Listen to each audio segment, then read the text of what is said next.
Selamat bertemu lagi dalam pertemuan kita kali ini.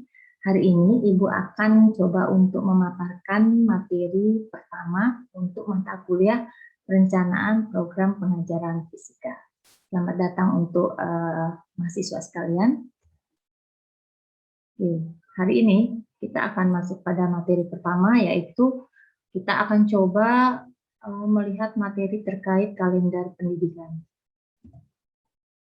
Tujuan pembelajaran kita kali ini ada 4. Yang pertama itu menjelaskan pengertian kalender pendidikan.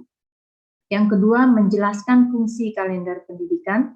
Yang ketiga, mengidentifikasi komponen-komponen dalam kalender pendidikan. Yang keempat, merancang kalender pendidikan. Ya, sebagai pengantar dalam pembelajaran, kita tahu bahwa pembelajaran adalah proses interaksi peserta didik dengan guru dan sumber belajar pada suatu lingkungan belajar. Jadi, proses pembelajaran perlu direncanakan, dilaksanakan, dinilai, dan diawasi agar terlaksana secara efektif dan efisien. Nah, dalam Peraturan Menteri Pendidikan Nasional atau Permendiknas nomor 22 tahun 2016 menyatakan bahwa pemerintah telah menetapkan standar isi yang memuat di dalamnya mengenai kalender pendidikan.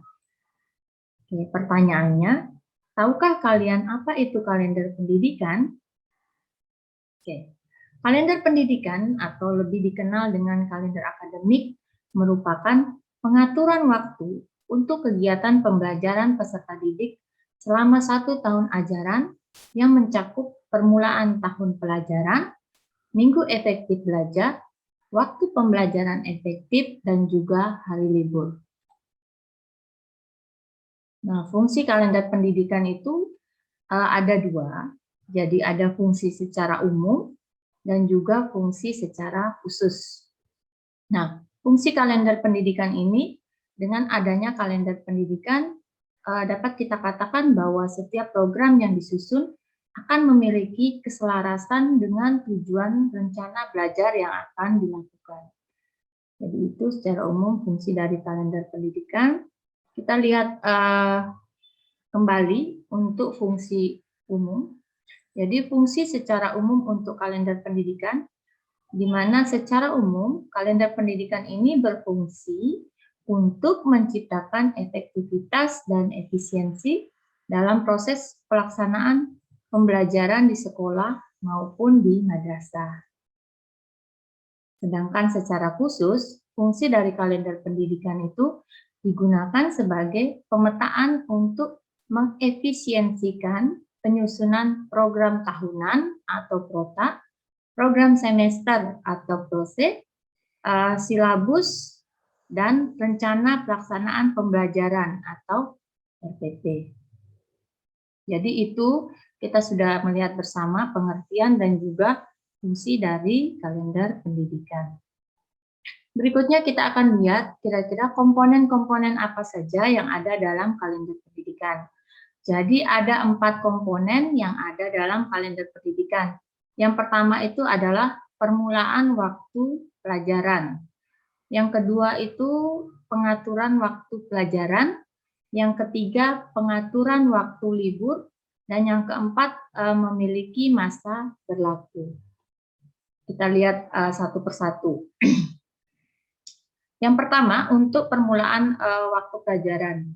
Jadi permulaan waktu pelajaran di setiap satuan pendidikan dimulai dari setiap awal tahun pelajaran.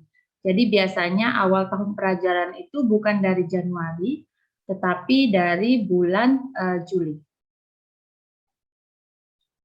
Yang kedua, kita lihat tentang pengaturan waktu pelajaran. Jadi di sini ada 2 sub. Yang pertama itu minggu efektif belajar, dan yang kedua adalah waktu pembelajaran efektif. Minggu efektif belajar itu merupakan jumlah minggu kegiatan pembelajaran di luar waktu libur untuk setiap tahun pelajaran pada setiap satuan pendidikan. Jadi minggu efektif adalah jumlah minggu kegiatan pembelajaran di luar waktu libur. Terus yang kedua atau yang B, waktu pembelajaran efektif. Waktu pembelajaran efektif adalah jumlah jam pembelajaran setiap minggu, yang meliputi jumlah jam pelajaran untuk seluruh mata pelajaran, termasuk muatan lokal, ini biasanya ada di kurikulum tingkat daerah, ditambah jumlah jam untuk kegiatan lain yang dianggap penting oleh satuan pendidikan. Jadi untuk bagian komponen kalender pendidikan yang kedua, pengaturan waktu pelajaran, jadi di sana diatur, di dalam kalender itu diatur mengenai minggu efektif belajar dan juga waktu pembelajaran yang efektif. Oke, komponen ketiga yaitu mengenai pengaturan waktu libur. Penetapan waktu libur dilakukan dengan mengacu pada ketentuan yang berlaku tentang hari libur, baik nasional maupun daerah. Waktu libur dapat berbentuk jeda tengah semester, jeda antar semester, libur akhir tahun pelajaran, hari libur keagamaan, hari libur umum termasuk hari-hari besar nasional dan hari libur khusus. Jadi Ibu ulangi, untuk pengaturan waktu libur itu terdiri dari waktu libur untuk jeda tengah semester, jeda antar semester, libur akhir tahun pelajaran, hari libur keagamaan, hari libur umum, termasuk hari-hari besar nasional dan hari libur khusus. Komponen yang terakhir adalah kita tahu bahwa kalender pendidikan itu memiliki masa berlaku. Artinya bahwa kalender pendidikan itu memiliki masa berlaku maksimal 1 tahun. Jadi satu kalender pendidikan hanya berlaku untuk 1 tahun. Jadi dalam hal ini adalah 1 tahun akademik. Sehingga setiap tahun atau setiap tahun ajaran baru, kalender pendidikan harus diperbaharui. Jadi itu ada 4 komponen dari kalender pendidikan. Kita lihat kembali, yaitu yang pertama permulaan waktu pelajaran, yang kedua pengaturan waktu pelajaran, yang ketiga pengaturan waktu libur, yang keempat memiliki masa berlaku. Jadi ada 4 komponen dalam kalender pendidikan. Ya, di sini kita lanjutkan. Kita tahu bahwa secara umum kalender pendidikan itu mengatur semua kegiatan yang ada di sekolah. Kita bisa rincikan. Yang pertama kegiatan yang di sekolah, yang pertama adalah kegiatan penerimaan siswa dan persiapan tahun ajaran baru. Kemudian yang kedua, hari pertama di sekolah. Artinya bahwa hari pertama sekolah itu aktif.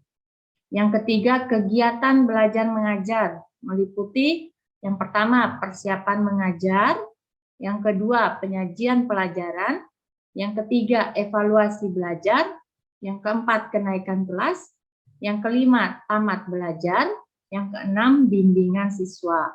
Kemudian kegiatan berikutnya, kegiatan keempat di sekolah yaitu upacara sekolah. Kegiatan yang kelima itu kegiatan dalam libur sekolah, dan yang terakhir adalah kegiatan ekstrakurikuler. Jadi itu beberapa kegiatan yang diatur dalam kalender pendidikan. Nah, bagaimana langkah-langkah menyusun kalender pendidikan? Jadi ada 6 langkah yang dapat dilakukan untuk menyusun kalender pendidikan. Yang pertama, melihat kalender pendidikan nasional yang telah dikeluarkan oleh pemerintah. Jadi boleh dari Kemendiknas ataupun dari Kemenak, Kementerian Agama. Jadi dengan melihat kalender pendidikan nasional, ini akan dijadikan sebagai acuan untuk menentukan kalender pendidikan pada masing-masing satuan pendidikan. Setelah kita melihat kalender pendidikan nasional, langkah kedua adalah menentukan minggu efektif, libur tengah semester, libur antar semester, serta libur akhir tahun dengan acuan jumlah yang ditetapkan.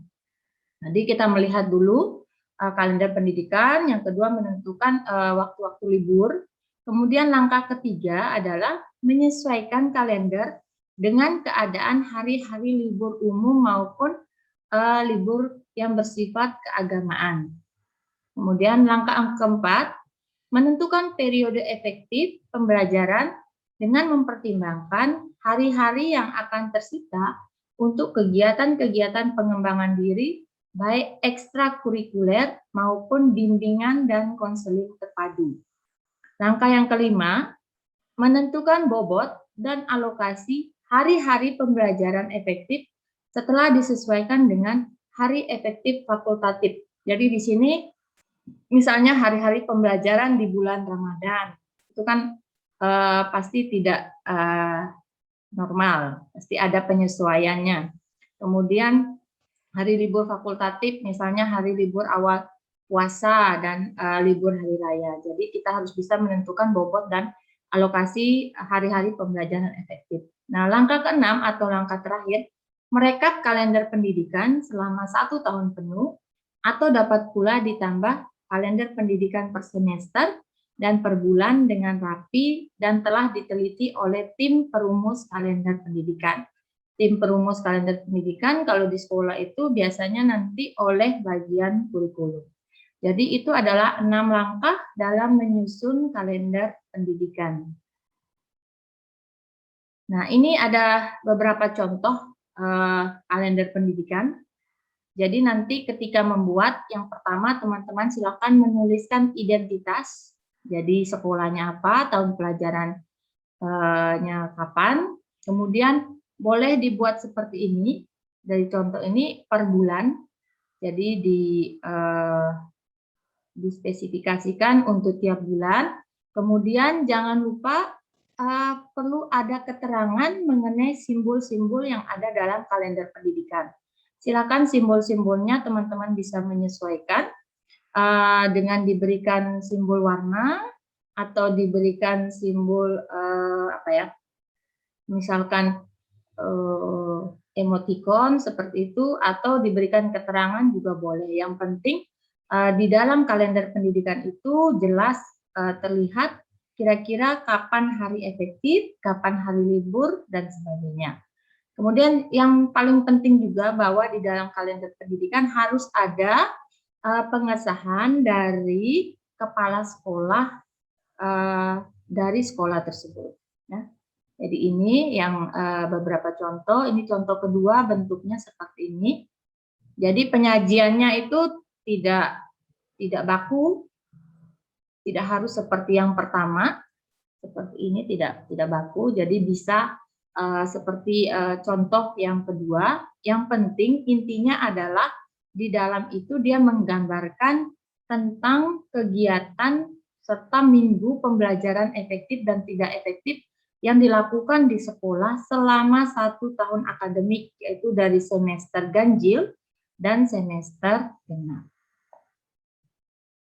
Oke, itu saja yang bisa Ibu sampaikan terkait kalender pendidikan. Kurang lebihnya Ibu minta maaf. Nanti silakan selanjutnya teman-teman bisa melanjutkan untuk mengerjakan soal-soal pada tugas 1. Terima kasih banyak atas perhatiannya. Salam sehat selalu. Sampai jumpa pada video pembelajaran berikutnya.